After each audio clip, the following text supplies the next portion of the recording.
जय हिंद। ये बच्ची है जयश्री और आपको पता ही कि इसको 14 करोड़ रुपए का इंजेक्शन लगना है। अभी तक हम समझ लो कि 2.5 करोड़ तक भी नहीं पहुंच पाए हैं, बहुत पीछे हैं, बहुत जीनियन केस है। ये एक आर्मी के सोल्जर की बच्ची है। दोस्तों, इसको अपनी बच्ची, नाती पोती कुछ भी समझ के आगे बढ़ो। और इसके अंदर जो ये क्यूआर कोड दिया हुआ है, इस क्यूआर कोड के अंदर आप है जो स्कैन कीजिए। और या फिर ये जो आपके सामने बैंक का जो ये अकाउंट नंबर दिया हुआ है, बैंक का कोड नंबर दिया हुआ है, बैंक का नाम दिया हुआ है, बेबी का अकाउंट दिया हुआ है, ये सब आपके पास में। प्लीज़ प्लीज़ इस बच्ची का ज़िंदगी के साथ एक बार आप इसको ज़िंदगी के साथ सुहागन बना दोगे तो ये अपनी आने वाली ज़िंदगी जी लेगी। नहीं तो ऐसी ही एक बच्ची पंजाब में पिछली दीपावली के ऊपर चली गई, उसको नहीं बचा पाए। क्यों? कि 14 करोड़ नहीं जुट पाए। Thank you. जय हिंद, जय भारत। साथियों, जय हिंद, जय भारत, वंदे मातरम। मैं आपका साथी वेटरन ओम प्रकाश जाजड़ा, जैसलमेर से। साथियों, मंथन में मेरा वीडियो लंबा होता है, उसके लिए मैं माफ़ी चाहता हूं। और लंबा होने का कारण ये होता है कि आपको पता ही है, आजकल सरकार ने भारतीय सेना के सभी लेफ्टिनेंट जो सेना का, एयरफोर्स का या नेवी का, उनको एक अथॉरिटी दी है कि आप है जो सोशल मीडिया पे जो भी सेना के अगेंस्ट में या विरोध में या सरकार के विरोध में सेना को मिला के कुछ बोलते हैं तो डायरेक्टली उसके ऊपर एक्शन लो और नोटिस जारी करो और उसको वहाँ से आप है जो यूट्यूब को बोल के हटवाओ। ये सेना को अधिकार दे दिया। सेना डायरेक्ट है जो मतलब यूट्यूब को बोल के वो करवा सकती है। तो अभी मैं क्या करता हूँ, हमेशा जो चीज़ बोलता हूँ तो पीछे क्लिप डाल देता हूँ ताकि सेना का अगर कोई वो इसको देखता भी है तो उसको पता है कि पीछे उसने अगले ने एक अथॉरिटी डाली है, इस अथॉरिटी के तहत उसने आगे कहा है। अब वो मुझे नोटिस दे या मेरा यूट्यूब चैनल बंद करवाए तो मैं कम से कम वापस एक्शन कर सकता हूँ कि भाई मैंने तो उस अथॉरिटी के हिसाब से बोला, अपने मन से क्या बोला, कुछ नहीं बोला है। तो इसलिए दूसरी बात यह है कि मैं वीडियो बनाता हूँ तो उससे पहले मुझे 1 दिन 2 दिन मेहनत करनी पड़ती है। अभी मैंने एक वीडियो बनाया था कि तुम चींटी या मच्छर से ज़्यादा कुछ नहीं हो। इस वीडियो के ऊपर मैंने काफ़ी रिसर्च करके इस वीडियो को बनाया और ये उन लोगों के लिए बनाया जिनको मतलब सेना से जिन्होंने मुंह खोला उनको बाहर फेंक दिया, जिन्होंने अन्याय के विरुद्ध में आवाज़ उनको बाहर फेंक दिया। लेकिन उस वीडियो को लोगों ने नहीं देखा। धन्यवाद, क्योंकि आप पेंशनर हो, आप तो आ गए हो। लेकिन जो आपके भाई बिना पेंशन, हजारों आदमी, शायद लाखों भी हो सकते हैं क्योंकि 75 साल से ऊपर हो चुका है, पता नहीं कितने ऐसे मतलब अनवांटेड करके सेना से बाहर फेंके गए। तो उनके लिए भी कम से कम मैंने उसके अंदर आर्मी एक्ट, आर्मी रूल और साथ में बहुत बड़ा प्रश्न पूछा था कि क्या इसके अगेंस्ट में एक कानून है जिसके तहत मतलब अधिकारियों पे भी कानून उसके तहत वो कार्रवाई हो सकती है। तो अभी तक ऐसा मतलब वो कार्रवाई क्यों नहीं हुई? इसका मतलब है कि ये पार्शियलिटी होती जा रही है और जवानों जैसियों को दबाया जा रहा है। कैसे दबाया जा रहा है वो कानून भी मैंने उसमें वर्णित किए थे। लेकिन चलो, आपको अच्छा नहीं लगा, नहीं देखा आपने। एक मैंने उसी से जस्ट 2 दिन पहले मैंने डाला था जिसमें मैंने मतलब गवर्नमेंट से ये मतलब समझ लो कि 15 सवाल मैंने आपकी तरफ से उठाए थे, जो कि हम उठाते आ रहे हैं पीछे से भी, हमारे आंदोलन से भी।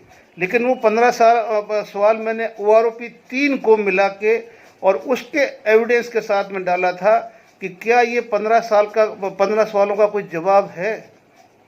वो भी आप लोगों ने नहीं देखा। क्यों नहीं देखा? क्योंकि मेरे पास खुशखबरी बल्ले बल्ले आपको देने के लिए कुछ नहीं है। वो मैं पहले भी बोल चुका हूँ, मैं आपको कुछ भी नहीं दे सकता सिवाय इंफॉर्मेशन के। जैसे कि आज की इंफॉर्मेशन है, उसकी पीछे 3 क्लिप लगी हुई है, वो आप देख लेना। मैं आप उस पर चर्चा ही नहीं करूँगा कि वो इंफॉर्मेशन पीछे लगी हुई है। दूसरा, मैं आज दुख ये प्रकट करता हूँ मेरे यूट्यूब चैनल के साथियों के साथ में कि साथियों ऐसा मत करो, जवानों को गुमराह मत करो। अभी मैंने बहुत ही अपने रेस्पेक्टिव साहब का एक वीडियो देखा, जिस वीडियो के अंदर वो इन लिव इनकेसमेंट की बात कर रहे हैं और चंडीगढ़ हाई कोर्ट की बात कर रहे हैं। मैंने पूरा एक दिन और एक रात, समझ लो कि 1.5 दिन तो मैंने उस पर लगा दिया कि पूरी वेबसाइट मैंने खंगाल मारी, लेकिन सेंट्रल गवर्नमेंट के कर्मचारियों की कोई पिटीशन मेरे को उस कोर्ट में नहीं मिली और न ही उसके ऊपर जजमेंट मिला। जबकि उसको छानबीन करते हुए सिविल राज्य कर्मचारियों की छुट्टी के बारे में, साथ में जो हमारा लिव इनकेसमेंट है, इसकी परिभाषा को सुप्रीम कोर्ट ने तनख्वाह का या हमारा मतलब एक अपना हक माना है, ठीक है ना, हमारा हक माना है। तो ऐसे मुझे कई केस मिले, मैं वीडियो में सारे मतलब एक्सप्लेन नहीं कर सकते, लेकिन हाँ सुप्रीम कोर्ट के भी मुझे रेफरेंस मिले हैं कि सुप्रीम कोर्ट ने लिव इनकेसमेंट को मतलब जायज माना है और उसको, लेकिन जो 300 दिन का है उसके अंदर भी कहीं पर भी मुझे ऐसा मतलब आदेश नहीं मिला जिसके अंदर 300 से एक दिन ज़्यादा बढ़ा दिया हो। अब यहाँ पर जो पंजाब हाई कोर्ट ने या हरियाणा हाई कोर्ट ने, चंडीगढ़ ने अगर दिन बढ़ाए हैं या ऐसा कोई आदेश दिया है तो वो राज्य कर्मचारियों का फैसला है, ना कि सेंट्रल गवर्नमेंट का है। अगर सेंट्रल गवर्नमेंट का है तो मैं अभी भी बोल रहा हूँ कि मुझे तो वो वेबसाइट पे मतलब कि शुक्रवार शाम तक के कोर्ट के मतलब जो वेबसाइट अपडेट हुई है तब तक मुझे ऐसा कोई फैसला नहीं मिला जो केंद्रीय कर्मचारियों के लिव इनकेसमेंट के 300 दिनों को आगे बढ़ाता हो। अगर ऐसा कोई है तो अच्छी तरह से उस कोर्ट के फैसले को साहब है जो डाले, ताकि लोगों को, लोग जो इफेक्टेड है उसके ऊपर कोई कार्रवाई कर सके।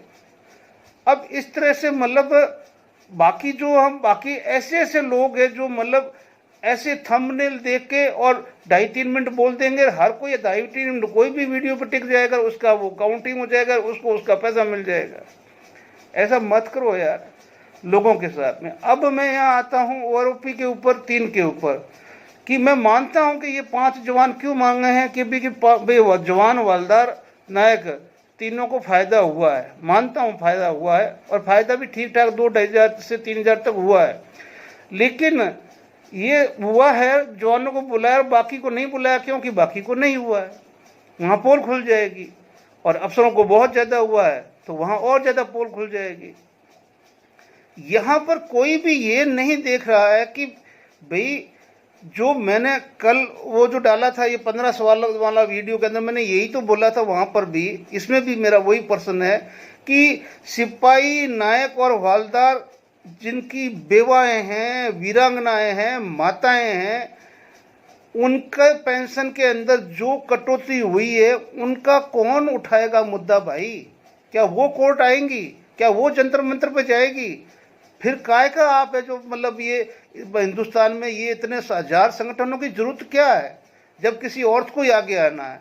जब हमारी 7 लाख माताएं बहनें, जैसे वो कपिल बोलता था, वो है, हम जानते हैं, उन्हीं की आवाज़ हम उठा रहे हैं कि मतलब जहाँ एक्टिव वाला जो जिंदा है उसको दे दिया आपने 2-2.5 हज़ार, कोई बात नहीं, वो चुप हो जाएगा, लेकिन वो तो बेचारी कोने में बैठे रोती रहेगी ना।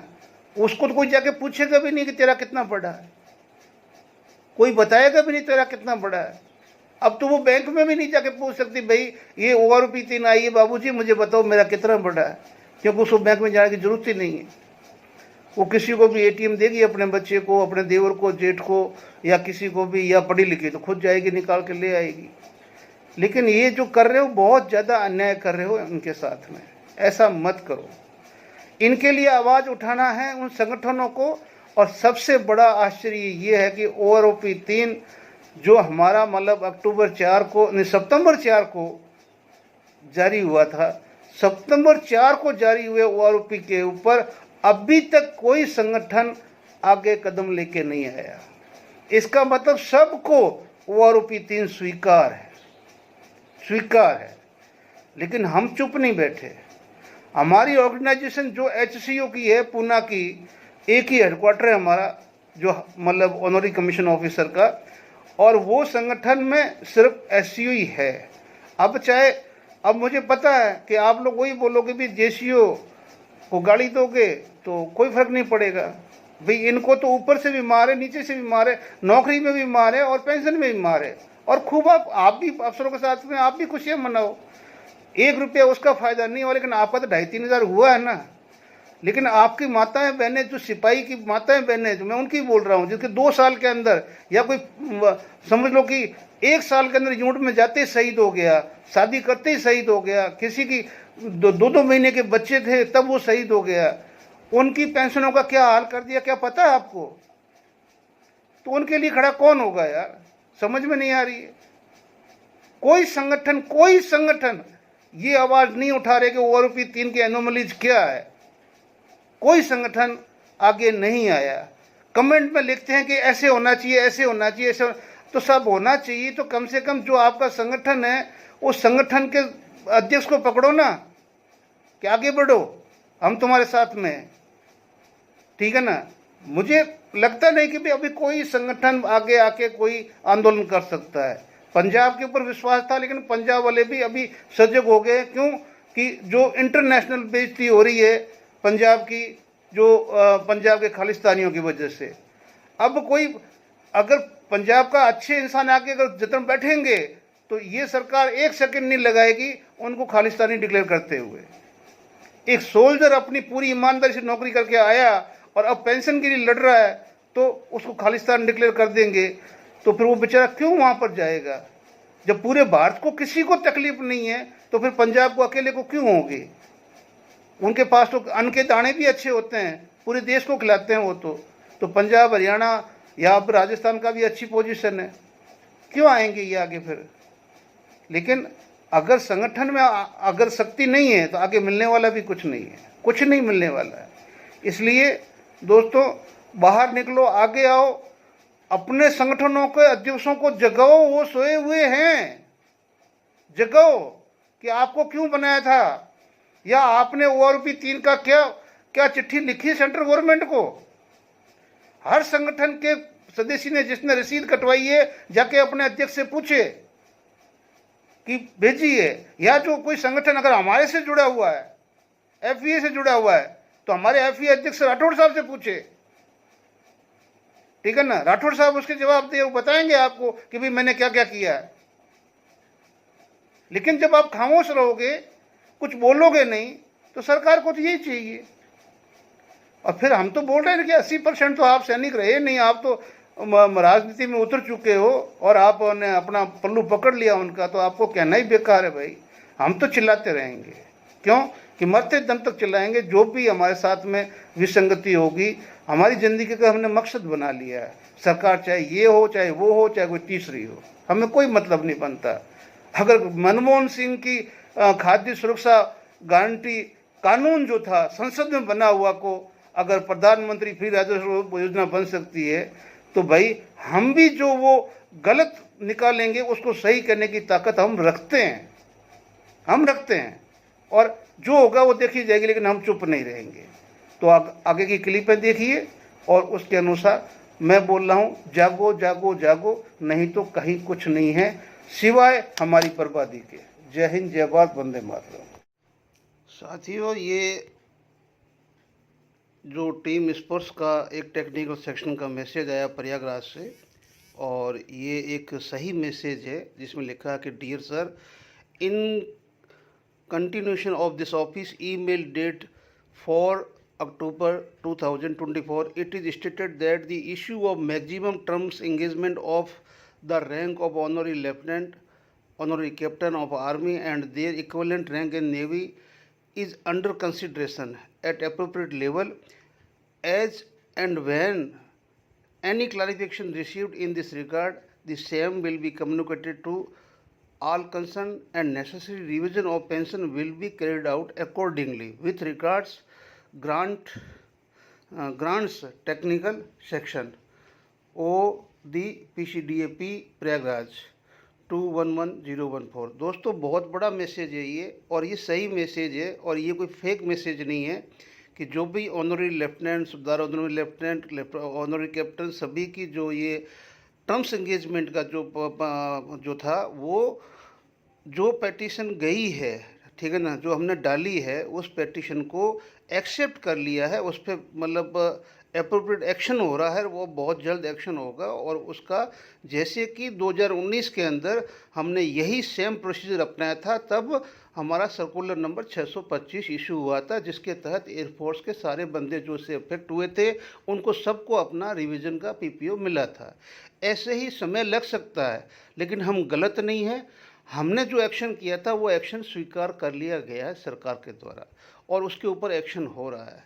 और आपको भी पता है कि चुनाव के चक्कर के अंदर OROP 3 है, बहुत ही फास्ट और मतलब एक बोलते नहीं कि ऐसे अनएप्रोप्रिएट समय और सिचुएशन में किया गया काम है, जो इस पर्स के ऊपर एकदम का लोड है, जो एकदम ठीक नहीं हो सकता। इसको टाइम लगेगा और श्योरली लगेगा, और मुझे पूरा विश्वास है कि जो जो पॉइंट्स हमने उठा के वहाँ भेज दिए हैं वो 100% कंसिडरेशन होंगे। ये मैं आप सभी को विश्वास दिलाता हूँ, और नहीं भी होंगे तो हम इसका एक्शन आगे और लेंगे। जय हिंद, जय भारत।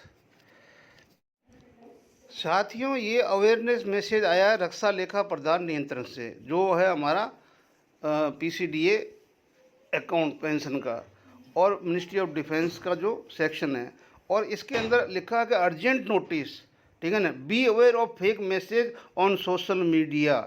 और अलर्ट किया है कि a fake message is circulate on social media claiming that Sparsh issue can be resolve through WhatsApp के through. Please note that number WhatsApp number are authorized to स्पर्श related queries. Do not share personal or sensitive information via WhatsApp. Protect yourself. Contact only authorized स्पर्श service centre, जो service centre आपको दिया गया है, और स्पर्श पोर्टल फॉर एनी इंफॉर्मेशन। जो व्हाट्सएप नंबर दिया गया उस पर कोई भी अपनी सेंसिटिव और अपनी कामकाजी कोई इस तरह की इंफॉर्मेशन शेयर ना करे जो दूसरे लोगों के हाथ लग जाए, उसका नुकसान आपको भोगना पड़े, क्योंकि वो क्लियर बोल रहे हैं कि ये हमने जारी नहीं किया है। Thank you. जय हिंद, जय भारत, वंदे मातरम। अब मैं इसको सही तो कह नहीं सकता, क्योंकि जो AFT का कोई भी ऑर्डर है वो ऑर्डर सेंट्रल गवर्नमेंट की पॉलिसी को इफेक्ट नहीं करता है।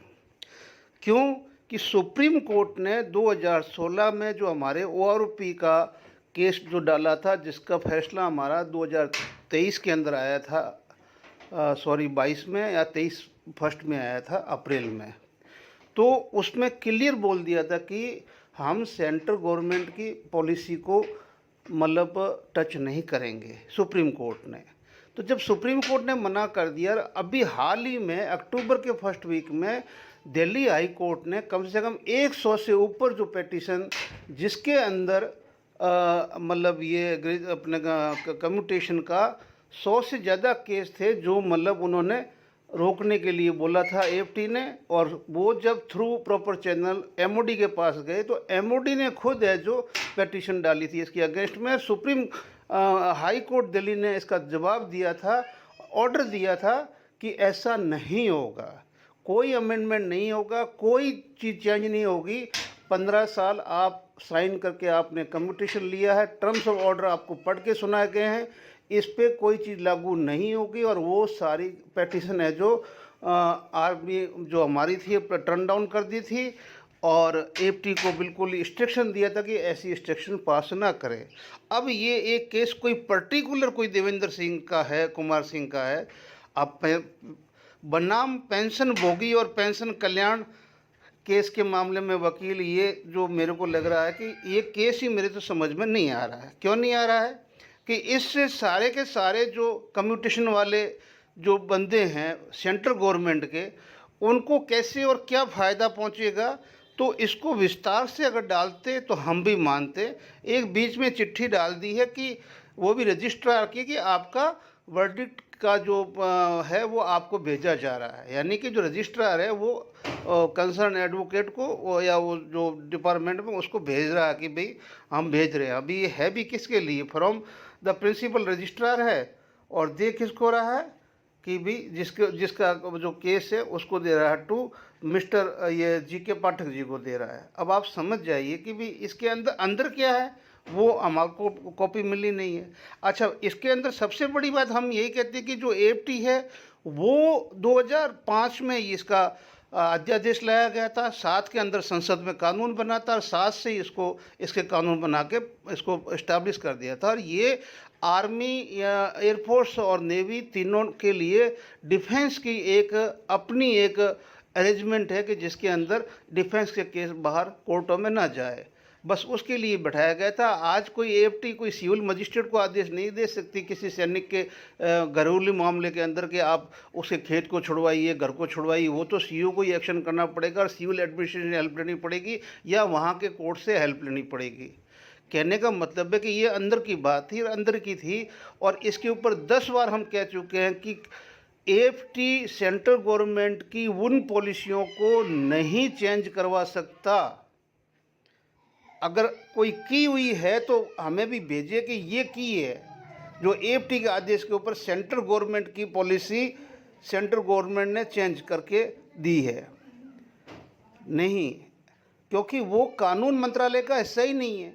जैसे हमारी कैट है, जो सिविल जो एडमिनिस्ट्रेशन जो ट्रिब्यूनल है, वो कानून मंत्रालय का कोर्ट है, लॉ मिनिस्ट्री का हिस्सा है, लेकिन एएफटी लॉ मिनिस्ट्री का हिस्सा नहीं है। उसके बावजूद भी लोग हैं जो अंधे होके पढ़ रहे हैं, तो पढ़ो भाई, हमें कोई नहीं है।